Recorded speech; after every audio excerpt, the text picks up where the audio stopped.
खबर लखनऊ से है, जहां उत्तर प्रदेश की राजधानी एक बार फिर भूमाफियाओं की करतूतों के कारण सुर्खियों में है।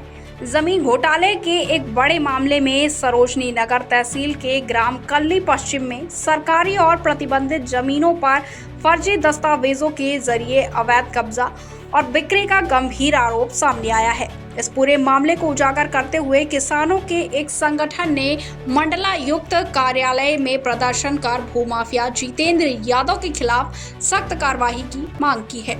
संगठन के नेताओं ने दावा किया है कि इस घोटाले में स्थानीय राजस्व अधिकारियों की मिलीभगत भी सामने आई है।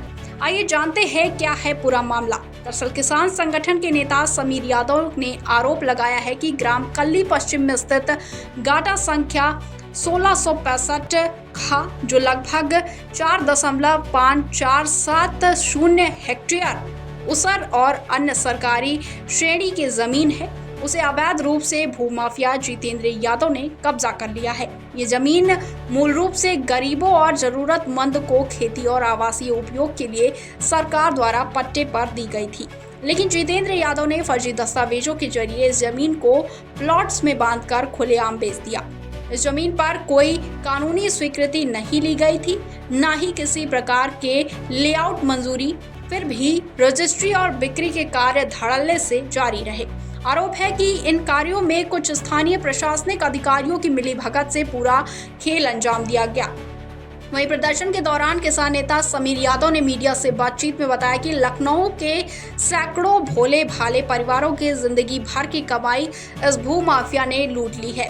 इसे प्लॉट के नाम पर ठगा गया है। ये जमीन सरकारी थी, उसर थी, जो ना तो खरीदी जा सकती थी और ना ही बेची जा सकती थी, फिर भी ये सब हुआ, वो भी खुलेआम। उन्होंने आरोप लगाया कि इस प्रकार की जमीनों की अवैध खरीद फरोख्त का एक बड़ा नेटवर्क सक्रिय है, जिसमें भूमाफिया, प्रॉपर्टी डीलर और राजस्व विभाग के कुछ अधिकारी शामिल हैं।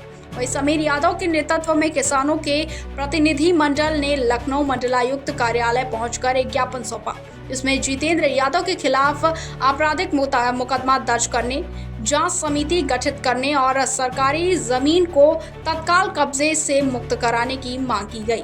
वहीं किसान नेताओं ने यह स्पष्ट किया कि यदि जल्दी ही प्रशासन की ओर से उचित कार्यवाही नहीं की गई तो वो बड़े स्तर पर आंदोलन छेड़ने को बाध्य होंगे। वहीं आपको बता दें कि समीर ने ये सब बोला कि अगर भूमाफियाओं के खिलाफ सख्त कदम नहीं उठाए गए तो हम पूरे लखनऊ में धरना प्रदर्शन करेंगे। जमीन पर गरीबों का हक है, माफियाओं का नहीं। अब तक इस मामले में प्रशासन की ओर से कई स्पष्ट प्रतिक्रिया सामने नहीं आई है। इससे पीड़ित किसानों में आक्रोश और चिंता दोनों ही बढ़ रही हैं। किसान संगठनों का कहना है कि यदि दोषियों को जल्द सजा नहीं मिली तो ये संकेत होगा कि प्रशासन खुद इस पूरे खेल में कहीं न कहीं शामिल है या आंख मूंदे बैठा है। लखनऊ से संवाददाता निखिल रस्तोगी की रिपोर्ट।